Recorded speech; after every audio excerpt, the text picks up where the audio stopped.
stack it, and he is down. Looks like an elbow or an arm. Now, Dan, people believe that Apex Sun can go all the way and truly become the premier Apex team. Well, look, if you're the premier team in Apex, you're the premier team on planet Earth. That's how it's worked the last few years. Apex Moon are the back-to-back US champions. Apex Sun, their sister team, but they're a really settled roster, and it might well be their time to shine. People have been talking up the chances for the title for Apex Sun this year, and it is Santos Terrones who is chasing first in this one, looking to get hold of Paul Fisher. The man with the headband is doing well in these early exchanges. He's going all the way around the outside. There's a little slip there, and Santos can make the strike through the bars, and were it not for losing his footing, it might have been a team captain Tim trying to get the crowd fired up. Santos joining in. So let's assume they're fully fired up, although Tim has managed to nearly stack it coming out of the loading bay. He launches into the loading bay and then does stack it, and he is down. He is down, and that looks like an elbow or an arm. It's certainly injured something. It's gonna be an evasion. Santos doesn't have to worry about that. The lights will go green in a minute, but the medics are coming on. It does not look particularly pleasant there. Welcome to World Chase Tag USA, Team Dexter. Mistake. Maybe it's about the lights and the pressure in the moment.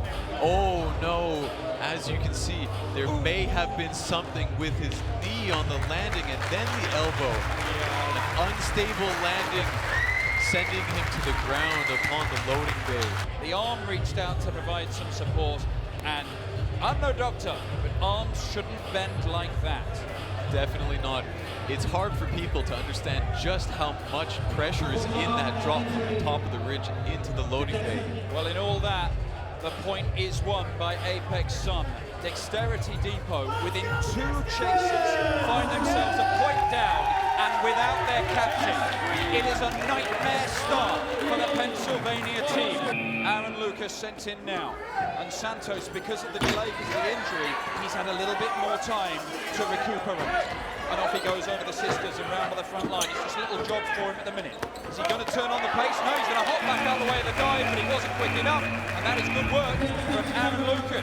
Damien, one of the strengths of this Apex Sun team is that he's unchanged. They know what they're doing. That is a great recovery from Damien there when he was losing his footing. And then he still has the confidence to have that foot placement to go up onto the bars, high up on the tilted cube. And ultimately that vantage point gave him options and limited Aaron. Enter the Bear, one of the stars of this Apex Sun team, who has a little slip on the top of the mountain but recovers pretty well.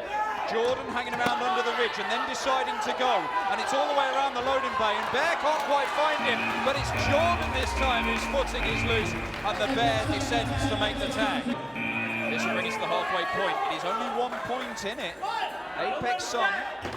But here comes Maxwell Boyce looking to maintain that 1 point advantage as he scrambles through the loading bay, but he's not really made a serious move yet. And Paul Marr, wow, Paul, if he'd gone under the mountain, there was a route of escape. There wasn't one under the sisters. For sure.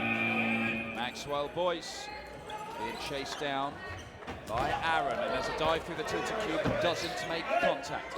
Boyce again, another open air duke and a change of direction right by the front line. It looked like that was close, but nothing given. They're going to keep on chasing, and Boyce under the ridge, down to the loading bay in a real despairing dive. He knew he had to make a move. I don't think even Aaron Lucas thought he'd make contact when he left the floor there for the dive. Wow, The lead is now 2 points, and this could get away from Dexterity Depot. If Jordan Robinson can't lay a glove on Maxwell Boyce, who races up. And that's a nice little move around the lazy boy. And the number 69 can't get away under the ridge because there's a slap on the back from Jordan. Devin Straley, team captain, first time on the quad in this contest for him. As he forces Jordan into that corner, you can just see him hurling him into that open space, but he got away at first, but couldn't get away under the mountain as Devin launched himself round the corner by the loading bay. Well, with 4 chases left, time is running out for Dexterity Depot to get back into this one. As in comes Max Hummel for Apex. He's just waiting, and there's a little stumble, but it doesn't matter because he recomposes and gains center control. Into the loading bay, but doesn't really commit, and then that bar gets in his way by the mountain. And it's a scramble, and there it is, finally. He was waiting and waiting. It has not been a dominant performance from Apex Sun, but it has been efficient, and it can be won right now if Max Hummel can get a point to seal a 3-0 victory. But a tag is made under the mountain. Damien bouncing on the Chaser's plate, looking to seal the victory. And a nice little hop up on all the bars and platforms, and a reach through the loading bay does seal the deal. Apex Sun 2, Dexterity Depot 0. It's interesting to see that they didn't have quite a dominating effect over Dexterity Depot this year. I don't know if it's whether Apex hasn't improved or whether Dexterity Depot has been the one to improve. Soflo versus Tempest. Soflo from the Sunshine State. This is their 3rd time competing at WCT USA, but they will be hoping to do better than previous attempts. Early exits on both occasions. No, Sean Foley was part of their team. He's not competing. He's a nurse. He's back in Florida dealing with the aftermath of the hurricane. So all the best to him. Tempest!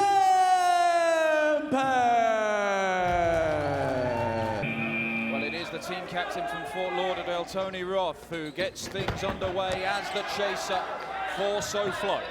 You can see the flowing locks there as Hunter sets off, and he keeps on looking over his shoulder, and Tony Roth is right there with him, but he just can't make the contact with that dive, and that is a lead-off point for Tempest. Incredible work. Brett Vance into the action.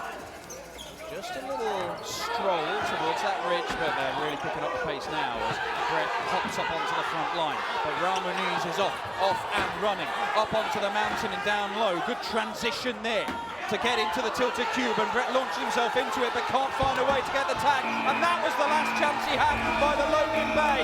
And he's, well, is he claiming it? No, he's just offering his congratulations. A little wave of welcome from Seth Rubin. That was nice of him to Sean Nuremberg then. But he's hopping about in the centre of the quad, trying to figure out how best to form an opportunity. You can see the cogs whirring in Seth's mind, but they're whirring, and they're not actually coming up with anything useful for him, because he's hopping about in the centre like a rabbit and getting absolutely nothing for it. Has got serious power. He may be small, but he is mighty, like a mouse with a bazooka. And he is chasing Joe Unruh here, and you can see that power and speed. He's trying to turn it into a foot race because he thinks he'll win it, and he does win it. Well, this may be a bit of a clash of styles. You've got the very small and lively Alfonseca, and we've got Sean Nuremberg, who is much more rangy. He is no slouch, though. He does lose his footing a little bit. It doesn't really cost him, but he's lost his footing there, and that will cost him, because Alfonseca is on the other side of the quad, and Nuremberg is trying to find a way to get the chance, and he just could not do it. The first mistake wasn't a big one, the second one was fatal. Well, a real Forrest Gump hello wave there from Eric Price as he enters the fray. Goes straight down the middle, and he's hanging around in the middle. He's letting Hunter run around the outside and trying to find a time to strike, and he thought that was it. But now he's scrabbling around on the floor, and he's got to find another chance. And it's hopping in and out of the tilted cube, and Hunter here is going to put Tempest ahead for the 3rd time in this match. Tempest moved 1 clear. Joe can win it for Tempest here, but he has to stay out of reach from Tony Roth, the Soflo captain, who launches through the loading bay. Now he needs to evade to keep them in with a shout of winning this contest, and it is the newcomer Sean Nuremberg who is trying to get hold of him, and Roth is going all the way around the outside, and he's got a bit of space to work with, and it allows him to turn back and go under the mountain again. Will he go for a 3rd time? No, he won't. He's going to try and get away around the outside. Wow. The lights go green, then they go red. Sean does make the tag, and that wins it for Tempest. Apex Sun is going to be definitely the hardest one that we'll be going against. And it's bold of us to say that we will top the group. I know with Apex being in there, but there's a lot of footage of them out there. We know who's playing, so when we're actually up evading and that person steps on, we can cater a route that is specific to that person chasing us. I hope other teams have been studying us, because if they haven't, they're in for a reckoning. Max Boyce cannot wait to get started as he looks to chase down the number 11 Sydney Cordy. and it's a race around the outside, but Max doesn't want to get involved in that, so he tries to cut him off with the tilted cube, and as Sydney tries to go back the other way, Max is waiting. Still waiting for our first points of this one. It is Devon Straley trying to get it for Apex Sun, but Raul Muniz is trying to get him, and he very nearly does by the loading bay, and he very nearly gets himself there, and there's a jump over the sisters, and it does make contact by the narrowest of margins. He jumped over. Soflo really relying heavily on Tony Roth and Raul Muniz. They've been doing the vast majority of chases during this tournament. But can Tony get hold of the bear? He's close there, and there is a tag claimed. It's given by the ref over there. In comes Seth, who along with Eric and Sydney in this Soflo team all came through tryouts they held in Miami.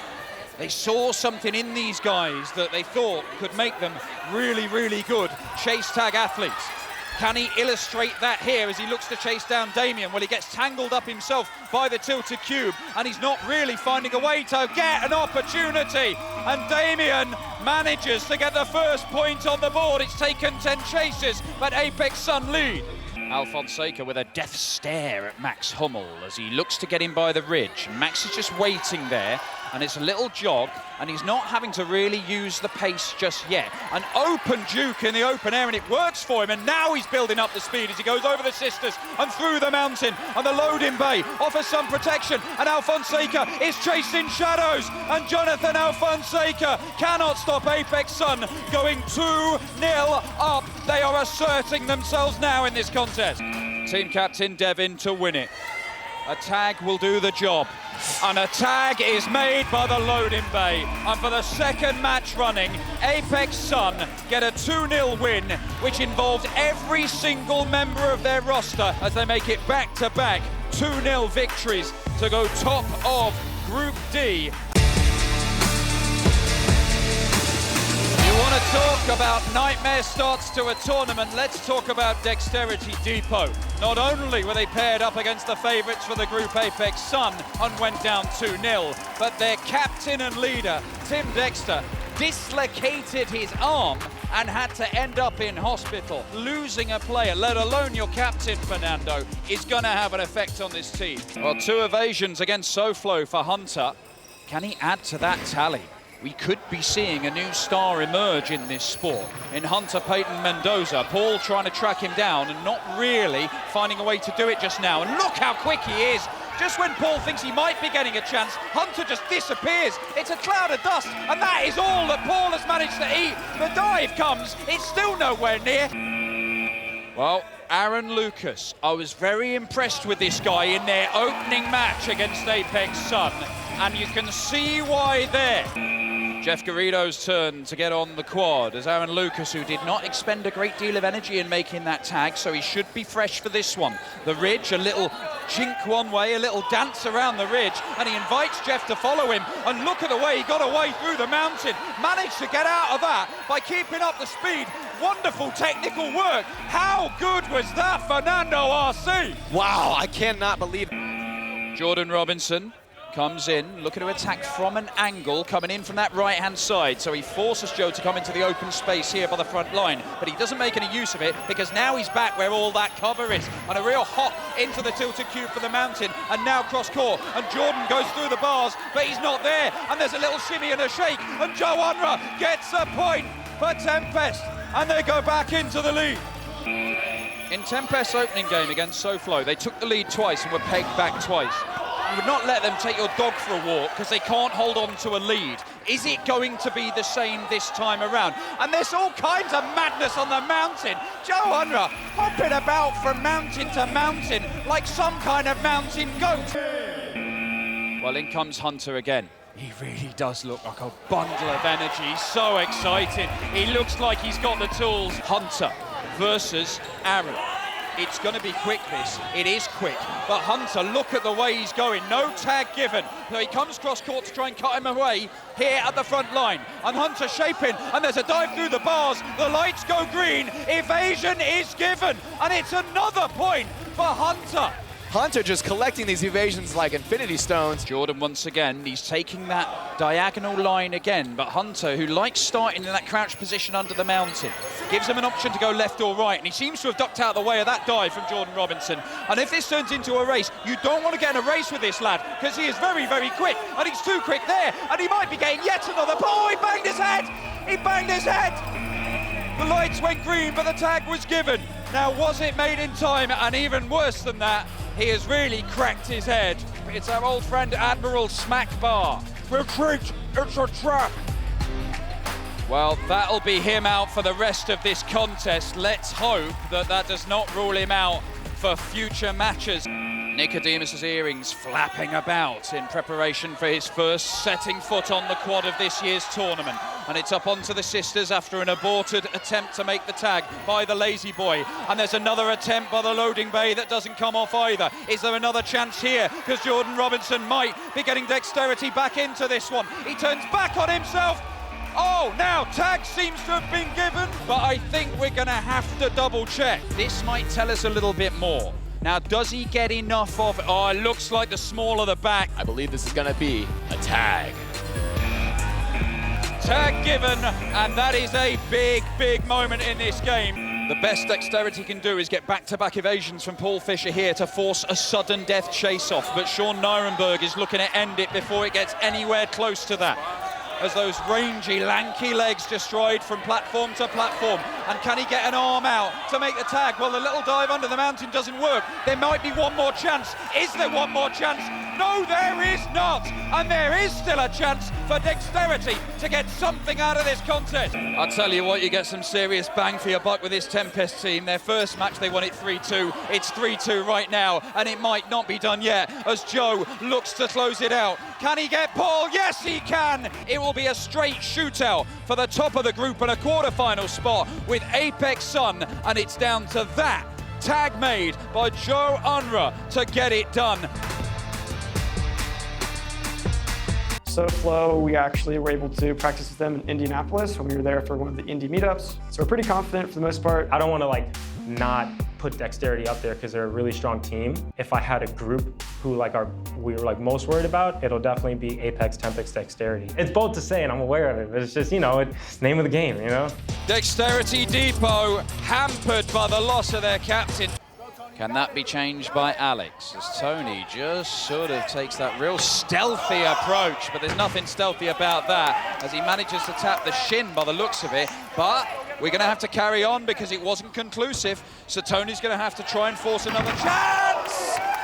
And I think that one will count. Don't you worry about that, pal. Do we have another sketchy Andy here? That was incredible. Dexterity send in Connor, and look at that, launching himself off the chaser's plate. Some real energy, some real vim and vigor from Connor Altman. But Raul Muniz is in control at the moment. Comes back to center control, Connor, and it works out. That's what we talk about, controlling the space, controlling the quad, and having that strategy. We're approaching the stage now where if anybody gets an evasion, it might be the decisive moment. Tony Roth shapes one way, going around the bars, and when he does make the dive, Jordan Robinson isn't there, and he's in open space here. He's got to get some cover. He is in some cover now. Tony Roth is trying to herd him into that open space, but it does not work. And Jordan Robinson does get the first evasion, and there is a howl of success from Jordan, who gets the first point on the board. Again, they go to Raul. Again, they ask him to perform for them. Soflo, they trail, and he reaches out but doesn't make contact, and Jordan looks over his shoulder and he's just jogging here, but he's going to have to turn it on in a minute. Surely! Oh! Tap made by Raul Muniz. This could wrap it up. Aaron Lucas points to the back of the quad. Is he going that way? Is he going that way? He's pointing everywhere now. He's going one way, and it's the front of the quad. Now Fonseca sets off after him. It's not the cleanest move onto the sisters, but it doesn't matter. That's a clean move through the mountain for Aaron, and he looks for his man, and he's behind him. He is still behind him. He comes through the bars, and Aaron Lucas, once again, Aaron Lucas. What a player Dexterity Depot have got here, and he's a man who's just put him through to the playoffs. Florida, they are out of this one. What the early stages once again. Over the moon right now. That's what we needed. after that close match against Tempest. Like, we needed to change something up a little bit. We made the adjustment, and it executed perfectly. So, super stoked. What happened to him in the first round, devastating, and we can't just let it just go by. So we had some work to do, and we still have work to do, and we're just going to get it done.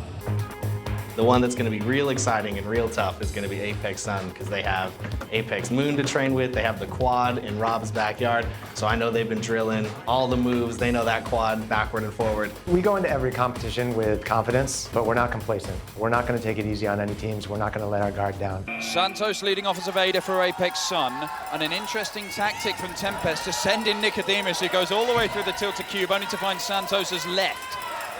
And he goes all the way through the ridge, only to find Santos is not there. How many times will he make a move, only to find there is the ghost of Santos Terrones, and not the man himself? Well, he doesn't even get another chance to. 1-0 to Apex Sun. Tempest are already behind the 8-ball in this one. Apex Sun racing out of the blocks with Santos Terrones, who races around the front line. He's a little bit too quick for Joe Unruh, and he goes into the mountain and around the tilted cube, and again Joe Unruh is just not quite able to find a way to get a glove on him. Santos is getting, oh no he's not! Oh, to add insult to injury. A little smirk from Damien, who sets off for Apex Sun and dives over the top of the tilted cube. No contact made. Up he gets. Bouncing up like a rubber ball, but it's a great effect. My goodness, Damien Zoom Tumble getting squanched over there by the mountain. As Damien sets off, shimmies and shakes and gets through the mountain. A little look over to see that Brett isn't close enough to him. And this time he goes around the front line. Nice little hop up onto the front line and then to the sisters. And again, the stop and the wait. Check where his man is and react. And Damien, there are a few times there, he had to check what the situation was and then make his move. And the decision-making turned out to be perfect. The new man, just 20 years old, Sean Nirenberg, has shown some really impressive stuff over the course of this for Tempest. But this is by far their toughest task, going up against Apex Sun, one of the title favourites. And he's hopping around in the middle of the quad, looking for an opening, looking for an opportunity, and there was one there, but even those big, long arms weren't enough. Well, it is the number 8, Jeff Garrido, who is trying to stop Damien Zumtobel from getting 3 on the spin. And he comes down from the mountain, only to find that Damien's gone back underneath it. And he now turns it into a race, and has he got the pace? Yes, he does. We had to wait. The dive came, and I think everybody held their breath. A roar from the bear, who enters the fray, and real aggressive firing. He even got his tongue out as he chases Nicodemus, and he reaches through the bars, but doesn't make contact. There's still time for another chance to be crafted, and he's got one in this corner. And Nicodemus, he was just trying to make himself disappear. You cannot, unless he just disappeared entirely. There's no way of evading him there. 3-0, we're more than halfway through the contest, and Apex Sun looking to maintain their 100% record in the group stages and get their place in the quarterfinals. And it is Bear who is looking to add to this tally. Nice little move through the mountain as Brett is unable to get close enough to strike, and I'm not sure he's gonna, because he gives the evasion to himself before the lights even go green. Max Hummel comes in entirely fresh to chase down Sean, and does do with ease, and ease is the word, because Apex Sun have seen off all comers in the group stages so far, but Tempest make it through to the playoffs as well. There's some fascinating contests on the way. Now, I just got some news. I found out who you all will be playing in the playoffs. Are you ready for this? Yeah. You guys will be playing against APK Gray. How do you feel going up against them? APK Gray was killing it. We've, once again, good friends with them, been chatting on Instagram, talking plays and stuff, so the fact that we get to go against another group of friends is going to be sick. Yes, sir, and that Tempest fixture will be a cracker to kick off a playoff round that features some incredibly talented teams. Quite honestly, these games could go either way. We do know that the winners reach the quarterfinals, the losers will be going home.